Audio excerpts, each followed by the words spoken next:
Assalamu alaikum. Welcome to the lecture number 4 of the operating system subject. My name is Usman Rafi and I am a lecturer in IT in UAE Faisalabad campus. In this lecture, I am going to discuss some common concepts about the operating system. We have already discussed different topics regarding introduction to operating system services, operating system functions and its types. We have also discussed some of system calls and different operations of the operating system, but in this article I am going to discuss some common and important concepts that will help us out in the coming lectures. In coming lectures, we will have to discuss a vast concept, that is CPU scheduling. To understand CPU scheduling properly, we need to undergo through a certain number of things. So I will be discussing these things in this lecture. First of all, I will discuss with you what are the single program systems and how they work. Secondly, I will discuss multi-programming systems or multi-programmed systems. After that, I will be discussing what are the multi-processor systems and what are the advantages of multi-processor systems. Then there are two types of multiprocessing systems, symmetric multiprocessing and asymmetric multiprocessing. We will discuss on that. Then we will discuss the time sharing systems or multitasking systems. After that, we will elaborate the concept of the process. Although we have studied the concept of process previously, but in this time I will elaborate it further for proper understanding. Each process exists in a main memory, in the RAM. So I will be discussing what are the contents and what is the memory layout of a process, what things it actually stores inside the memory. And at the last, we will discuss different states of a process, and I will discuss these different states with the help of process state models. We will have a 2-state model and a 5-state model for complete discussion. So let's begin our lecture. So let's begin with single programmed systems. Now we have used the term program. What is a program? Every software in our computer is basically a program. Now in a single program system, the operating system has only a single program to be executed. अब इस बात को हम ना इस तरह से समझने की कोशिश करते हैं कि हमारे पास एक तो एग्जिस्ट करती है हार्ड डिस्क ड्राइव. अब ये जो हार्ड डिस्क ड्राइव है, इसमें हम सारे के सारे सॉफ्टवेयर इंस्टॉल करते हैं. सेकंड, हमारे पास एक चीज़ एग्जिस्ट करती है जिसको हम प्राइमरी मेमोरी या रैम कहते हैं. और थर्ड एंटिटी हमारे पास क्या है? Central processing unit. अब जितने भी सॉफ्टवेयर हैं वो सारे के सारे हमने इंस्टॉल किए हैं हार्ड डिस्क ड्राइव में. लेकिन जब हम किसी सॉफ्टवेयर को डबल क्लिक करते हैं, वो सॉफ्टवेयर ऑन हो जाता है. उसका मीनिंग ये होता है कि ये सॉफ्टवेयर जो है ये रैम से हम कॉपी करते हैं और इसको हम बेसिकली मेमोरी में लोड कर देते हैं. यानी जिस भी सॉफ्टवेयर ने एग्जीक्यूट होना था उसको रैम में लोड करना ज़रूरी है. तो जब हमने ऐसा किया, हमारा जो भी सॉफ्टवेयर था वो मेमोरी में लोड हो गया. हम यहाँ पर मैं इसको डेजिग्नेट कर देता हूँ सॉफ्टवेयर से. अब इस सॉफ्टवेयर में हमारे पास डिफरेंट इंस्ट्रक्शंस हैं. अब इन इंस्ट्रक्शंस को एग्जीक्यूट कौन करेगा? सीपीयू. सीपीयू 1 बाय 1 इसकी इंस्ट्रक्शंस को पिक करता जाएगा और इनको एग्जीक्यूट करता जाएगा. सिंगल प्रोग्राम सिस्टम हमें ये बताते हैं कि हमारे पास रैम में सिर्फ एक प्रोग्राम ही एग्जिस्ट करेगा यानी एक रैम में हमारे पास ऑपरेटिंग सिस्टम होगा और ऑपरेटिंग सिस्टम के अलावा सिर्फ एक ही प्रोसेस एग्जिस्ट करेगा। हम उस प्रोसेस को कोई भी नाम दे सकते हैं, हम उसको प्रोसेस ए कह दें, प्रोसेस बी कह दें। इट मीन्स कि CPU के पास एग्जीक्यूशन के लिए एक सिंगल ऑप्शन एग्जिस्ट करती है and that single option is the single program. अब प्रोग्राम में डिफरेंट इंस्ट्रक्शंस हैं। कुछ इंस्ट्रक्शंस कैलकुलेशन के रिगार्डिंग होंगी, लेकिन कुछ इंस्ट्रक्शंस जो हैं वो इनपुट आउटपुट के रिलेटेड होंगी। यानी किसी में हम फाइल ओपन कर रहे होंगे, फाइल को रीड कर रहे होंगे, या किसी फ़ाइल को अनलोड कर रहे होंगे, या किसी दूसरी फ़ाइल को रेफ़र कर रहे होंगे, जैसे हेडर फाइल्स वगैरह हम ऐड करते हैं। तो किसी भी प्रोग्राम में या सॉफ्टवेयर में दो ही तरह की एक्टिविटीज़ होती हैं। एक को हम कहते हैं CPU बस्ट और एक को हम कहते हैं IO बस्ट, या हम इसको सिंपल कह देते हैं CPU एक्टिविटी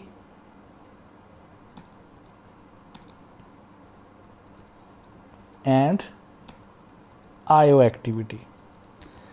जब CPU एक्टिविटी एग्जिस्ट अकर करती है तो एक्चुअली क्या होता है, वो प्रोसेस CPU पर परफॉर्म हो रहा था, यानी CPU उसकी इंस्ट्रक्शंस को एग्जीक्यूट कर रहा होता है। लेकिन जब IO एक्टिविटी परफॉर्म होती है, IO एक्टिविटी में CPU का कोई रोल नहीं। IO एक्टिविटी में बेसिकली वो डिवाइस IO डिवाइसेस से वर्किंग करना शुरू कर देती है, या वो इंस्ट्रक्शंस जो हैं वो IO डिवाइसेस पे वर्किंग करना शुरू कर देते हैं, और CPU जो है वो वेटिंग स्टेट में चला जाता है। इस बात को हम दोबारा डिस्कस कर लेते हैं कि a software is executed on the CPU and actually its instructions are executed.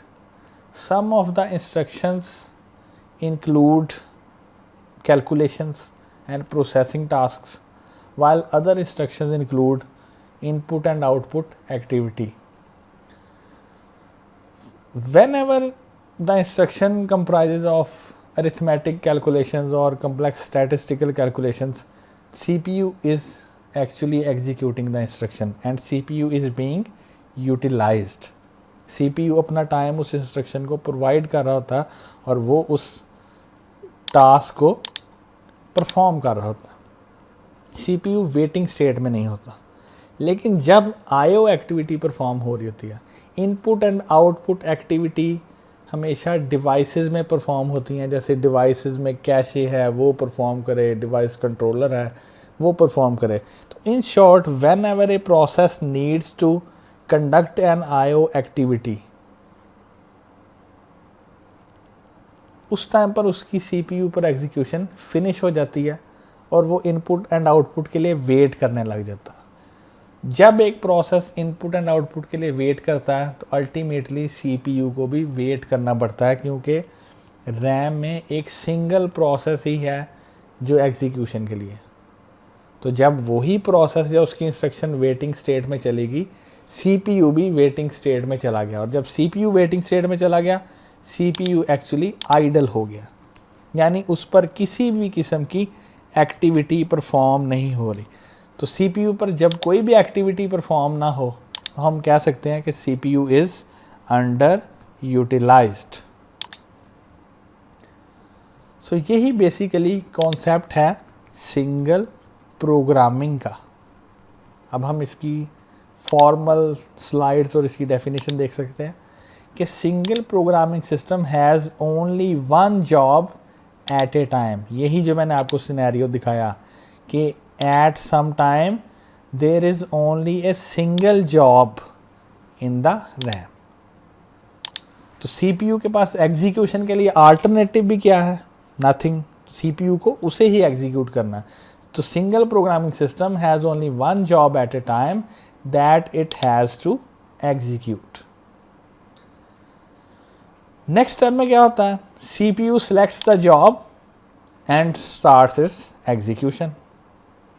जैसे मैंने पहले बताया कि एक प्रोग्राम में आपके पास कैलकुलेशन की इंस्ट्रक्शंस हो सकती हैं, प्रोसेसिंग की, लेकिन इनपुट एंड आउटपुट की इंस्ट्रक्शंस भी हो सकती हैं। So whenever a process has to wait for any sort of input and output operation, CPU has nothing to do except waiting. For how much time the CPU will wait? CPU will be waiting until the completion of input and output process. So when the input output process completes, CPU again starts executing the process. So CPU waits until the job resumes, and when the job will resume after the completion of input output activity. So what are the results? First result is underutilization. Second, a lot of CPU time is wasted. And third, reduced performance. जहाँ हमने एक time में 2 काम complete करने थे, वहाँ हमने एक टाइम पे एक ही काम कंप्लीट किया, तो ये परफॉर्मेंस की टर्म में ही आता कि हमारी डिवाइस की या हमारे CPU की या ऑपरेटिंग सिस्टम की परफॉर्मेंस ख़राब होगी। अब इन प्रॉब्लम्स को रिजॉल्व करने के लिए, यूटिलाइजेशन को प्रॉपर करने के लिए, टाइम वेस्टेज को बचाने के लिए और परफॉर्मेंस को इंक्रीज़ करने के लिए एक टेक्निक डिवाइस की, इस टेक्निक को हम कहते हैं मल्टी प्रोग्रामिंग। और जो सिस्टम मल्टी प्रोग्रामिंग को यूज़ करते हैं उनको हम मल्टी प्रोग्राम्ड सिस्टम कहते हैं। अब पहले तो एक बात हम डिस्कस कर लें, a single user can not keep CPU and IO devices busy at all times. क्योंकि एक सिंगल यूज़र है, वो limited number of software use करेगा, वो limited number of resources use करेगा, limited input and output activity perform करेगा, तो कभी भी वो CPU को मैक्सिमम लेवल पे बिजी नहीं कर सकता। लेकिन उसकी यूटिलाइजेशन को मैक्सिमाइज़ किया जा सकता है, उसकी यूटिलाइजेशन को ऑप्टिमाइज़ किया जा सकता है, और उसकी यूटिलाइजेशन को ऑप्टिमाइज़ करने के लिए हमारे पास जो टेक्निक है वो है multi programming. Now what happens in a multi programming environment? यहाँ पर मैं एक नई डायग्राम क्रिएट कर देता हूँ। सबसे पहले मैं इसका टाइटल लिख देता हूँ मल्टी प्रोग्रामिंग। अब बात वहाँ से ही स्टार्ट होती है कि हमारे पास एक हार्ड डिस्क ड्राइव है। हार्ड डिस्क ड्राइव में हमारे पास मल्टीपल सॉफ्टवेयर है। मैं कह देता हूँ एक सॉफ्टवेयर A है, एक सॉफ्टवेयर B है, एक सॉफ्टवेयर C है और एक सॉफ्टवेयर D है। सेकंड, हमारे पास यहाँ पर सेम प्रीवियस सिनेरियो की तरह यहाँ पर हमारे पास रैम है। और थर्ड इम्पॉर्टेंट चीज़ जो हमारे पास एग्जिस्ट करती है वो CPU है। अब मल्टी प्रोग्रामिंग में क्या होता है? मल्टी प्रोग्रामिंग में नो डाउट रैम के एक पोर्शन में तो ऑपरेटिंग सिस्टम कर्नल एग्जिस्ट करता है, लेकिन मल्टी प्रोग्रामिंग सिस्टम में रैम में मल्टीपल प्रोसेस भी एग्जिस्ट करते हैं। यानी फॉर एग्जांपल हमने ये तीनों प्रोसेस इकट्ठे रन कर दिए या इन प्रोग्राम्स पे हमने डबल क्लिक कर दिया, तो अब एक्चुअली रैम में एक प्रोसेस नहीं होगा, ये तीनों प्रोसेसेस सबसे पहले रैम में लोड हो जाएंगे। सो बेसिकली हमारे पास रैम में फिर कितने प्रोसेस आ जाएंगे? एक process A, second one is process B and third one is process C. So our RAM will have 3 processes A, B and C. Now all these processes are in ready state. यानी ये process सिर्फ ये wait कर रहे हैं कि कब इनको CPU एलोकेट किया जाए और ये अपनी एग्जीक्यूशन उस पर स्टार्ट करें। अब हम सपोज करते हैं कि CPU ने सबसे पहले A प्रोसेस को सेलेक्ट किया और उस A प्रोसेस को एग्जीक्यूट करना स्टार्ट किया। लाइक प्रीवियस एग्जांपल, A क्योंकि एक प्रोसेस है या एक प्रोग्राम है या एक सॉफ्टवेयर है, तो उसमें डिफरेंट इंस्ट्रक्शंस हैं, जो मैथमेटिकल इंस्ट्रक्शंस भी होंगी, जो इंस्ट्रक्शंस स्टैटिस्टिकल भी होंगी, लेकिन कुछ instructions input and output activity वाली भी होंगी। तो जब तक तो प्रोसेसिंग इंस्ट्रक्शंस चलती रहेंगी तो CPU जो है वो बिजी रहेगा, यानी कुछ ना कुछ एग्जीक्यूट करता रहेगा। लेकिन जैसे ही प्रोसेस ए को किसी इनपुट एंड आउटपुट की एक्टिविटी करनी पड़ेगी, process A needs input and output. So अब क्या होगा, अब क्योंकि प्रोसेस ए को input and output activity conduct करने की ज़रूरत है, लिहाजा वो वेटिंग स्टेट में चला जाएगा। लेकिन मल्टी प्रोग्रामिंग में सीपीयू वेट नहीं करेगा, CPU will not wait in this paradigm. So what will the CPU do? CPU will pick next task from the RAM because it is in a ready state and starts execution of that task or that process. और फिर अगर इस B process को भी input output की ज़रूरत पेश आती है, फिर CPU वेट नहीं करेगा, फिर CPU नेक्स्ट टास्क को पिक कर लेगा और उसको एग्जीक्यूट करना स्टार्ट कर देगा। तो आप कह सकते हैं कि मल्टी प्रोग्रामिंग सिस्टम सीपीयू को ज़्यादा से ज़्यादा बिजी रखने की कोशिश करता है, उसकी यूटिलाइजेशन को मैक्सिमाइज़ करने की कोशिश करता है, ऑप्टिमाइज़ करने की कोशिश करता है। अब हम इसको फॉर्मली देख लेते हैं कि multi programming organises jobs so that CPU always has one to execute। so ये मैंने पॉइंट आपको यहाँ पर क्लियर आउट करवा दिया कि हमारे पास मल्टी प्रोग्रामिंग में CPU के पास डिफरेंट अल्टरनेटिव्स होते हैं, और वो अल्टरनेटिव्स क्या होते हैं, ये 3 different jobs. Second, A subset of total jobs is kept in memory. ना हम सपोज कर लेते हैं कि ये एक टोटल जॉब पूल था, लेकिन इसका एक सबसेट था ABC जिसको हमने रैम में लोड कर दिया। सो बेसिकली ये सबसेट वेट कर रहा है एग्जीक्यूशन के लिए कि कब इनको CPU का टाइम मिले और ये एग्जीक्यूशन स्टार्ट करें। Next, one job is selected and run via job scheduling. CPU के पास अब 3 अल्टरनेटिव हैं, एक अल्टरनेटिव A है, एक B है और एक C है। हमने सपोज कर लिया कि CPU ने A को पहले नंबर पर सिलेक्ट किया, लेकिन क्यों A को सिलेक्ट किया, हमने जस्ट प्रोसेस को सिंप्लीफाई करने के लिए A को फर्स्ट चॉइस बना दिया। लेकिन एक CPU या एक ऑपरेटिंग सिस्टम इनमें से किसी भी प्रोसेस को सिलेक्ट कर सकता। सो वो डिपेंड करेगा प्रोसेस स्केजुलिंग पे। नेक्स्ट हमारे पास जो आर्टिकल आएंगे वो जॉब स्केजुलिंग या प्रोसेस स्केजुलिंग के हवाले से आएंगे, जिसमें हम यही देखेंगे कि CPU के पास अगर डिफरेंट जॉब्स रेडी हैं तो किस जॉब को वो सिलेक्ट करेगा और किसको वो सिलेक्ट नहीं करेगा। सो ये काम बेसिकली हम प्रोसेस स्केजुलिंग में डिस्कस करेंगे। Next, when the selected job has to wait for some input output activity, operating system switches to another job. यही मैंने आपको बात समझाई थी कि जैसे ही किसी प्रोसेस को वेट करना पड़ेगा, CPU एक नेक्स्ट प्रोसेस सेलेक्ट कर लेगा एग्जीक्यूशन के लिए। अब CPU ये नेक्स्ट प्रोसेस खुद से ही सिलेक्ट नहीं कर लेगा, बल्कि उसको इंस्ट्रक्शन मिलेगी तो वो सिलेक्ट करेगा, और ये इंस्ट्रक्शन CPU को कौन प्रोवाइड करेगा, operating system.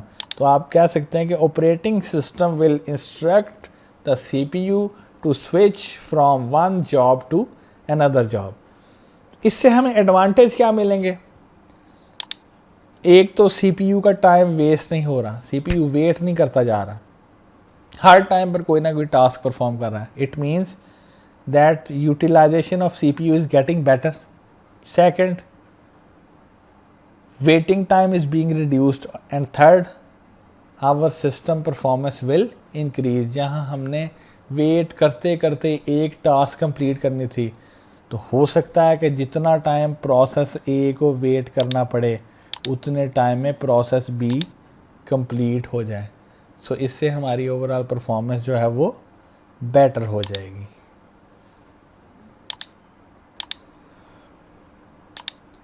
Now, when operating system switches from one job to another job, this process is known as context switch. We will discuss context switch later in this lecture. The next paradigm is multi processing system. आपने इन सब के words पर गौर रखना है, single program system, multi programming system and then multi processing system. Now what is a multi-processing system? A multi-processing system uses two or more CPUs within a single computer system. Normally जो हमारे computers पहले हुआ करते थे उसमें एक single processing chip होती थी या सिंगल सीपीयू होता था, तो उनको हम सिंगल प्रोसेसर सिस्टम्स कहते थे। लेकिन मल्टी प्रोसेसर सिस्टम या मल्टी प्रोसेसिंग सिस्टम्स क्या हैं? ऐसे कंप्यूटर सिस्टम जिनमें हमारे पास मल्टीपल सीपीयूज एग्जिस्ट करते हैं, यानी मल्टीपल प्रोसेसर चिप्स एग्जिस्ट करती हैं।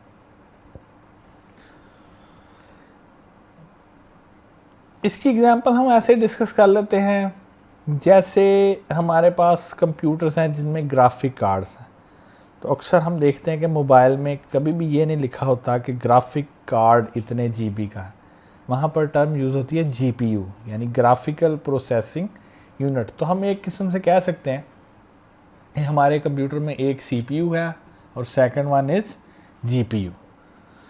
सो multi processor systems are growing in use and importance. क्यों ग्रो कर रहे हैं ये? उसकी वजह यह है कि एक तो इनकी स्पीड ज़्यादा होती है और इनकी परफॉर्मेंस बेटर होती है, इसीलिए ये इम्पॉर्टेंट भी हो रहे हैं। शायद आज से 4-5 साल पहले हमें ग्राफिक कार्ड का इतना कॉन्सेप्ट नहीं था, लेकिन अब अगर हम मोबाइल फ़ोन परचेज़ करते हैं या हम कोई लैपटॉप परचेज़ करते हैं तो हम हमेशा ये चेक करते हैं कि उसमें जीपीयू कितना है। हम एक किस्म से ये इंश्योर करना चाह रहे हैं कि हमारे पास जो मल्टीपल प्रोसेसर्स हैं वो हमें कितना फैसिलिटेट करेंगे। Multi processing systems are also known as parallel systems. Sometimes we also designate them as a tightly coupled systems. Now what is a parallel system? Parallel system is a concurrent system. अब हम इसकी एक example देख लेते हैं। CPU जो है, CPU एक टाइम पर एक टास्क परफॉर्म करता है। अगर हमारे पास सिंगल CPU चिप है तो वो एक टाइम पर एक ही टास्क परफॉर्म करेगी, और अगर हमारे पास 2 प्रोसेसर्स हैं तो एक टाइम पर 2 टास्क परफॉर्म होंगी और वो पैरेलल परफॉर्म होंगी। सो this is basic idea behind the multi processing systems. तो एट द एंड हमें एडवांटेज क्या मिलेगा? एक तो लोड बैलेंसिंग हो जाएगी कि हमारे पास कोई भी प्रोसेसर ओवरलोडेड नहीं होगा। सेकंड, यूटिलाइजेशन बेटर हो जाएगी। थर्ड, हमें परफॉर्मेंस बेटर मिलेगी। Now the next is why we call a multi processing system a tightly coupled system. In a tightly coupled system there are multiple processors and the processors share memory and a clock. Now this clock is system clock. Processors generate electrical pulses in the form of ones and zeros to perform every operation. This is known as clock.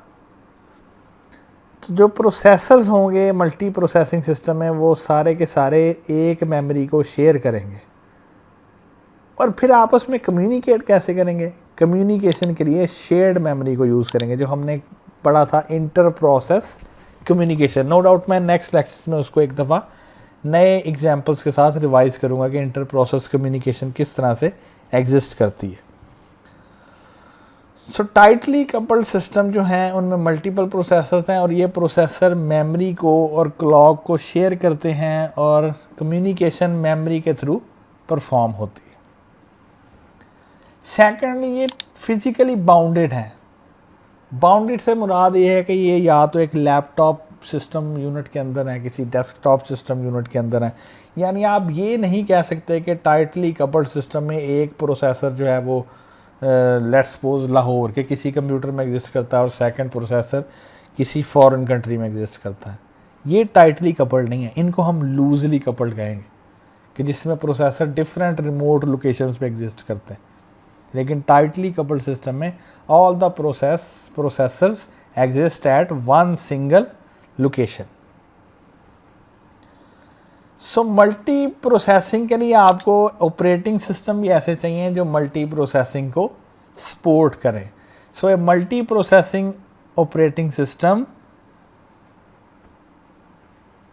manages the execution of multiple concurrent processes in a system with each process running on a separate CPU। यानी एक क्योंकि सारी की सारी execution manage ही operating system ने करनी, सो operating system ही ये manage करेगा कि ये मल्टीपल प्रोसेसेस जो हैं ये कंकरेंटली रन कैसे करेंगे, कैसे कम्युनिकेट करेंगे, कौन से CPU पे कौन सा प्रोसेस रन करेगा, और ये प्रोसेस इंडिपेंडेंट होंगे। So this thing will be ensured by the operating system. Next we have different types of multi processing. The first type is symmetric multi processing. The symmetric multiprocessing is controlled by a single operating system and the operating system treats all CPUs equally. It means we can say that if we have two processors in a system, in a symmetric multiprocessing system, both these CPUs will be peers. None of them will be a parent nor any one of them will be a child, but both will exist at the same level. So in symmetric multiprocessing, all the CPUs are treated equally, all the CPUs are peer of one another. Secondly, all these processors are connected via single shared memory. Third, all the CPUs will have full access to input and output devices. किसी भी processor की access को restrict नहीं किया जाएगा क्योंकि सारे same level पे एग्जिस्ट करते हैं। जिसी तरह एक प्रोसेसर है बिल्कुल उसी तरह कोई दूसरा प्रोसेसर भी वर्किंग कर रहा है। Next point is no processor is reserved for special purpose. All the CPUs are general purpose. So all these properties suggest that a symmetric multiprocessing system is basically a tightly coupled multiprocessing system in which all the processors are homogeneous, having single nature, having similar properties. All the process will run different tasks and these tasks will be independent of each other. Like अगर मेरे पास multi processor system है और वो symmetric multi processing system है, मैं Word Excel PowerPoint open कर लेता हूँ तो पॉसिबल है कि एक प्रोसेसर मेरे लिए पावर पॉइंट को रन करे, सेकंड प्रोसेसर मेरे लिए वर्ड को रन करे और थर्ड प्रोसेसर मेरे लिए माइक्रोसॉफ्ट एक्सेल को रन करे। सो जब एक प्रोसेसर दूसरे से इंडिपेंडेंट होगा एक्चुअली वो डिफरेंट प्रोग्राम एग्जीक्यूट कर रहा होगा और डिफरेंट डाटा पे वर्किंग कर रहा होगा। लेकिन एक पॉइंट यहाँ पर याद रखना है कि all the processors are capable of sharing common resources and that are memory, input and output devices and interrupt system. Now let's have a look at a typical symmetric multiprocessor system. You can see there is a system bus. There are n sort of processors connected to the system bus. There is one I/O controller unit. Now all these processors, processor 1, 2 and up to n, will be sharing a single main memory. All these processors can share a single input and output unit and are sharing a single bus. So this is symmetric multiprocessing system. All these processors are at the same level, at the peer level. Next we have asymmetric multiprocessing. Asymmetric multiprocessing also has multiple processors. All these CPUs are also interconnected, but these are not equal. all the CPUs don't enjoy the same status as it was with symmetric multiprocessing. So what mechanism is adopted in it? In asymmetric multiprocessing, there will be one master processor and there will be some other processors that will be treated as slaves. So आप कह सकते हैं कि asymmetric multiprocessing system में जो एक CPU होगा वो मास्टर होगा और मास्टर नॉर्मली कर्नल कोड को रन करेगा या ऑपरेटिंग सिस्टम को रन करेगा, और इसके अलावा जितने भी प्रोसेसर होंगे वो सारे के सारे स्लेव होंगे। तो मास्टर स्लेव का कॉन्सेप्ट ये कहता है कि मास्टर टास्क गेट करेगा और स्लेव प्रोसेसर में डिवाइड करेगा। अब मास्टर प्रोसेसर का काम है कि ये टास्क को डिवाइड भी करे, उनके रिजल्ट्स अचीव भी करे और उनके रिजल्ट्स जो हैं वो यूज़र को शो भी करवाए। So a master processor is responsible for distributing jobs among different processors and coordinates different tasks. Secondly, asymmetric multiprocessing में ऐसा भी हो सकता है कि हर प्रोसेसर जो है उसका कोई डेजिग्नेटेड वर्क हो। फॉर एग्जांपल मास्टर प्रोसेसर जो है वो ऑपरेटिंग सिस्टम को डील कर रहा हो, कोई एक प्रोसेसर ऐसा हो जिसको हमने simple input and output operations का कहा हो, और उनमें से कोई एक प्रोसेसर ऐसा हो जिसको हमने सिंपल यूज़र प्रोग्राम्स को रन करने का टास्क दिया हो। तो इस तरह से एसिमेट्रिक मल्टी प्रोसेसिंग सिस्टम काम करता है। Let's look at one diagram. Here we have 4 central processing units. Now you can clearly see the hierarchy.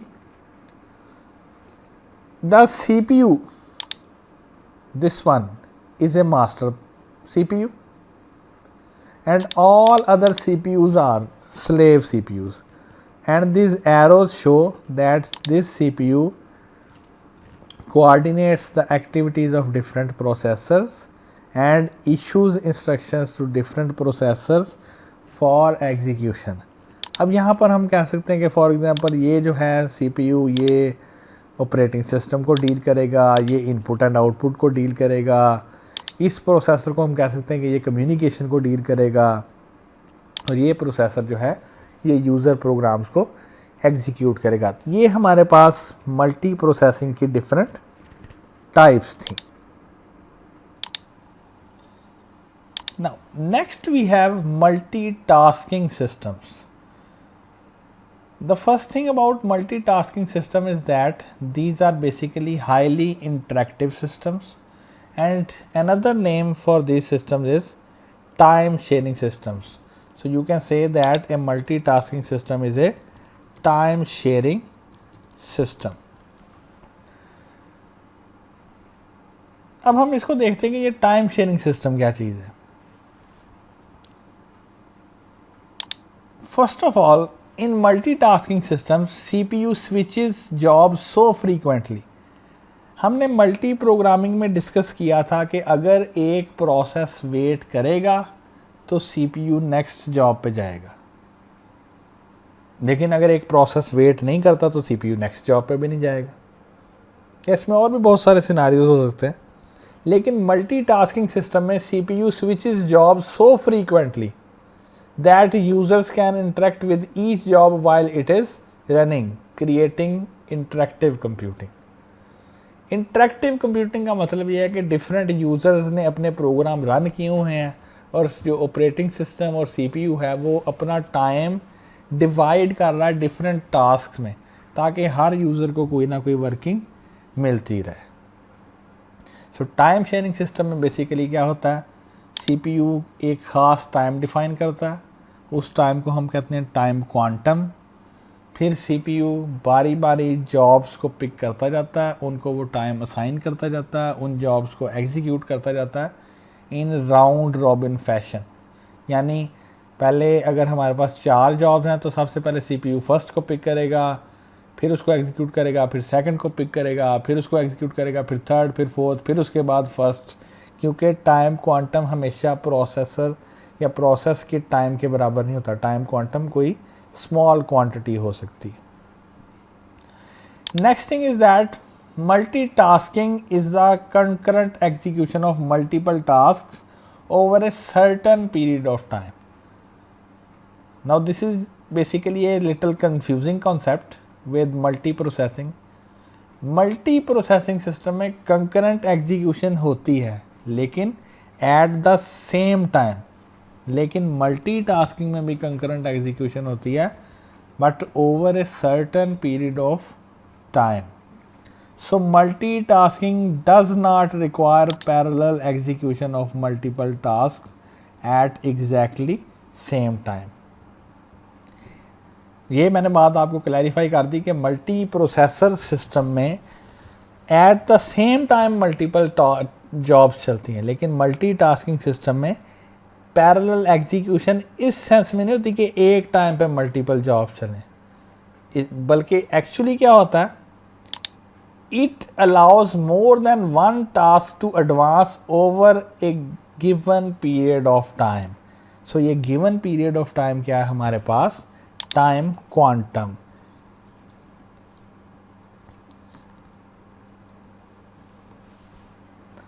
तो आप इसको ऐसे विजुलाइज कर लें कि हमारे पास रैम में 4 प्रोसेसेस हैं, P1, P2, P3, P4, और टाइम क्वांटम है हमारे पास 1 सेकेंड. तो CPU क्या करेगा, सबसे पहले प्रोसेस P1 को पिक करेगा, उसको 1 सेकेंड के लिए एग्जीक्यूट करेगा, फिर उसके बाद प्रोसेस P2 को पिक कर लेगा, फिर उसको 1 सेकेंड के लिए एग्जीक्यूट करेगा, फिर प्रोसेस P3 को पिक कर लेगा, उसको 1 सेकेंड टाइम प्रोवाइड करेगा, फिर प्रोसेस P4 को पिक कर लेगा, फिर उसको 1 सेकेंड प्रोसेसिंग टाइम प्रोवाइड करेगा. So this is basically time quantum and these systems are time sharing systems because they are sharing their time with multiple processes at the same time.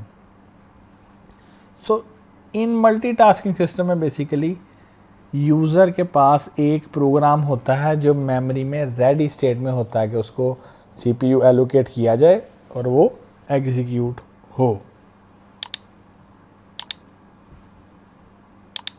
Now next we have the concept of process. हम process को different term से जानते हैं. Batch system में हम इसको job कह देते हैं, टाइम शेयरिंग सिस्टम में हम इसको टास्क कह देते हैं, और अपने सिंगल प्रोग्राम या मल्टी प्रोग्राम सिस्टम में हम इसको प्रोसेस कह देते हैं. लेकिन मुख्तलिफ लिटरेचर में आपको ये 2 टर्म्स इंटरचेंजेबली यूज़ होती मिलेंगी, एक जॉब और एक प्रोसेस. तो प्रोसेस की डेफिनेशन क्या है, process is a program in execution. In execution का मतलब क्या है, लेट्स सपोज हम डेस्कटॉप को देखते हैं. यहाँ पर आपके सामने माइक्रोसॉफ्ट वर्ड है. अब ये माइक्रोसॉफ्ट वर्ड एक सॉफ्टवेयर है या एक प्रोग्राम है, लेकिन इस टाइम पर ये आइडल स्टेट में, इसमें कोई वर्किंग नहीं हो रही. So it is not a process, it is a programme.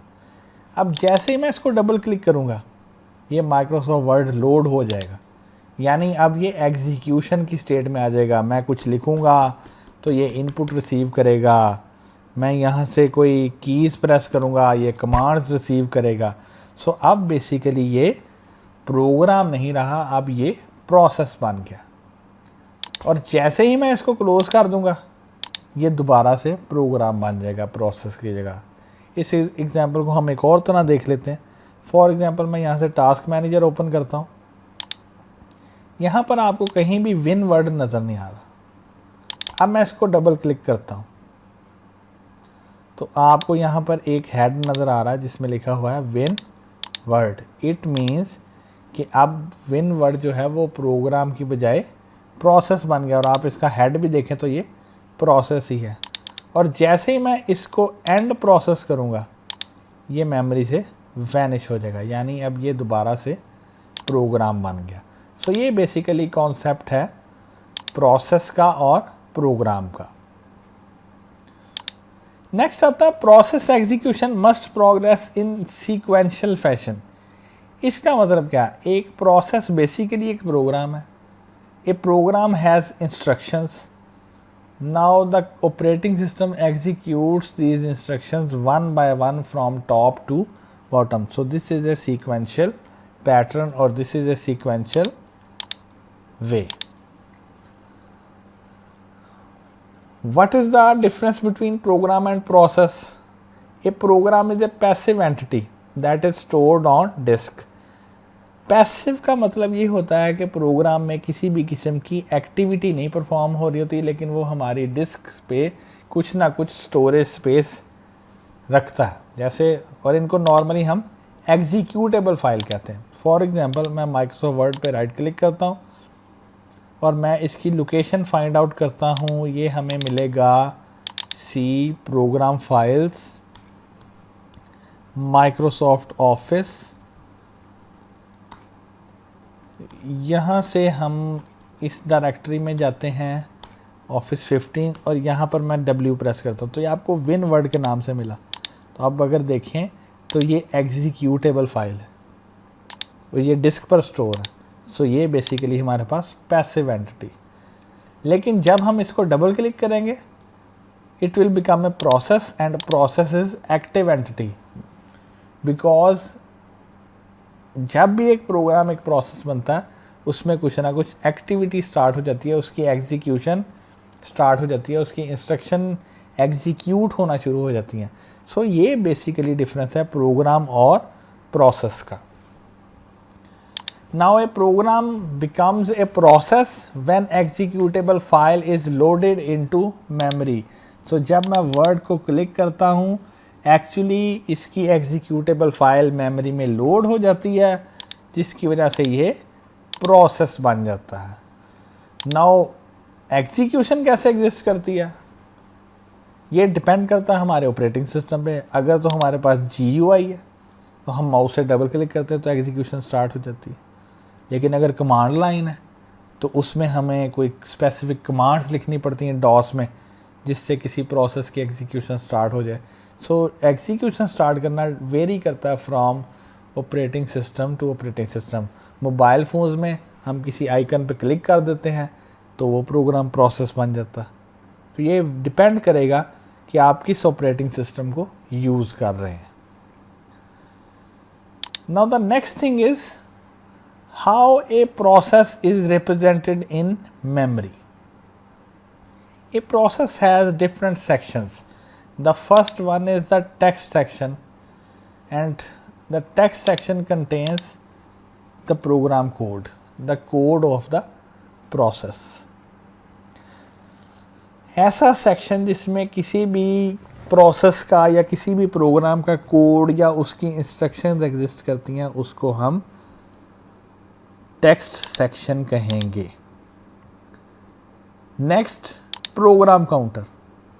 Current activity including the program counter processor registers. Processor registers क्या है? हमारे पास different memories हैं, रजिस्टर, कैश मेमोरी, रैम, उसके बाद हार्ड डिस्क ड्राइव, फिर टेप ड्राइव्स. सो registers जो हैं ये सबसे स्मॉल मेमोरी है, ये CPU के अंदर एग्जिस्ट करती है लेकिन सबसे फास्ट है. तो प्रोग्राम काउंटर इनमें से ही एक रजिस्टर है. हमारे पास कोई भी प्रोग्राम है, कोई सॉफ्टवेयर है, उसमें लेट्स सपोज 10 इंस्ट्रक्शंस हैं. एक इंस्ट्रक्शन ऐसी होगी जो CPU एग्जीक्यूट कर रहा होगा और एक इंस्ट्रक्शन ऐसी होगी जो CPU ने नेक्स्ट एग्जीक्यूट करनी होगी. So the address of the next instruction to be executed is stored in program counter, or you can say that the program counter is a register that stores the address of next instruction to be executed. The third one is a stack. Stack is basically a data structure. It is just like a box that is closed from one end and open from the other end. जैसे मैं यहाँ पर आपको इसकी example draw कर देता हूँ कि स्टैक किस तरह से एग्जिस्ट करता है. हम कह सकते हैं कि ये हमारे पास एक बॉक्स है और इसकी जो टॉप साइड है उसको मैं अरेज कर देता हूँ. So this is basically a stack. It has one end and this end is known as top end. Stack में आप जितने भी ऑपरेशंस परफॉर्म करते हैं वो इस एंड से ही होते हैं, चाहे आपने इंसर्शन करनी है चाहे आपने डिलीशन करनी है, वो सारी की सारी इस एंड से परफॉर्म होंगी, टॉप एंड से। सो स्टैक क्या चीज़ें स्टोर करेगा? टेम्परेरी डाटा स्टोर करेगा। हमारे किसी भी प्रोग्राम में या फंक्शंस हो सकते हैं, फंक्शंस के पैरामीटर्स हो सकते हैं, उनको स्टोर करेगा। अक्सर फंक्शंस ऐसे होते हैं जो वैल्यूज़ रिटर्न करते हैं, तो रिटर्न के एड्रेसेस स्टोर करेगा। फिर फंक्शन के लोकल वेरिएबल्स होते हैं, उनको स्टोर करेगा। तो स्टैक बेसिकली डाटा मैनेजमेंट करेगा या डाटा स्टोर करेगा। नेक्स्ट हमारे पास आते हैं data section. The data section contains the global variables.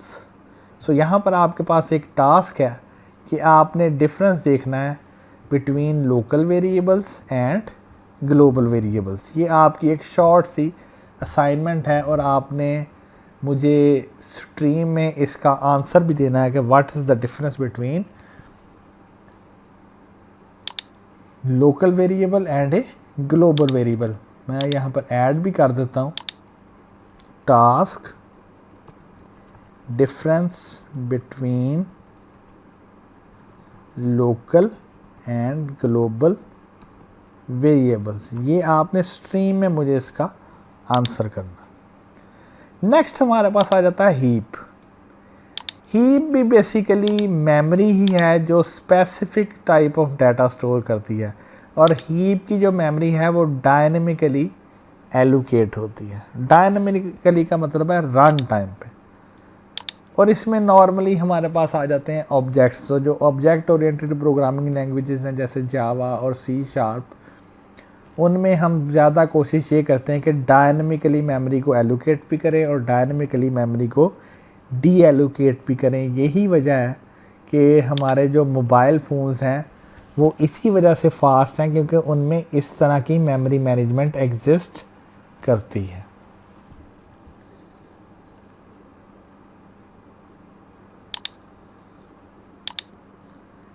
Next हमारे पास एक स्मॉल आर्टिकल आता है, to state model.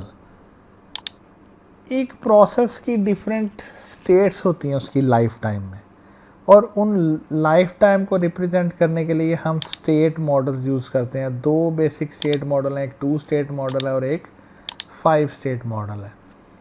A two state model has only 2 states, either a process is not running or the process is running.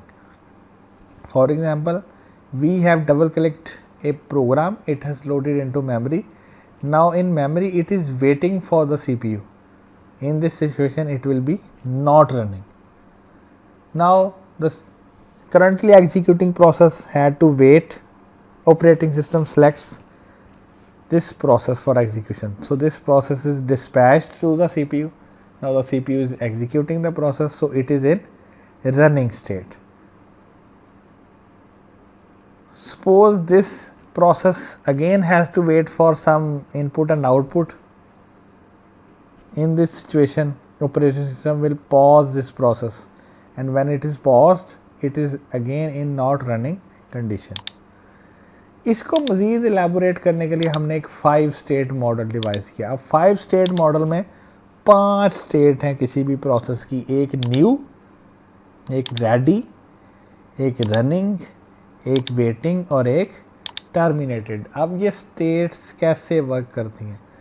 जब भी आप किसी programme पे double click करते हैं तो एक न्यू प्रोसेस जनरेट होता है। जैसे ही न्यू प्रोसेस जनरेट होता है उसको रैम में लोड कर दिया जाता है, और जैसे ही प्रोसेस रैम में लोड होता है तो वो बेसिकली रेडी स्टेट में होता है। अब रेडी स्टेट में जब भी अगर CPU स्केजुलर इसको सेलेक्ट करे और रनिंग स्टेट पे भेज दे, यानी इसको CPU एलोकेट कर दे, तो इसकी स्टेट रनिंग हो जाएगी। और लेट्स सपोज दरमियान में कोई इंटरप्ट आ गई, तो फिर ऑपरेटिंग सिस्टम क्या करेगा, इस प्रोसेस को दोबारा रेडी स्टेट में लेके जाएगा और इंटरप्ट को हैंडल करेगा। अब एक प्रोसेस रन कर रहा है, उसने अपनी एक्टिविटी परफॉर्म कर ली, तो एग्जिट हो जाएगा और टर्मिनेटेड स्टेट में चला जाएगा। ऐसा भी हो सकता है कि एक प्रोसेस रन करे और उसको इनपुट एंड आउटपुट के लिए वेट करना पड़े। सो जब भी ऐसी सिचुएशन होगी, प्रोसेस जो है वो वेटिंग स्टेट में चला जाएगा।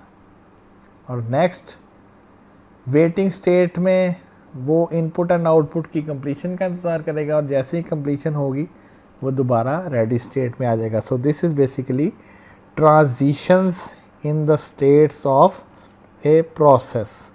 So this is the basic model that we are currently using for representing activity of a process.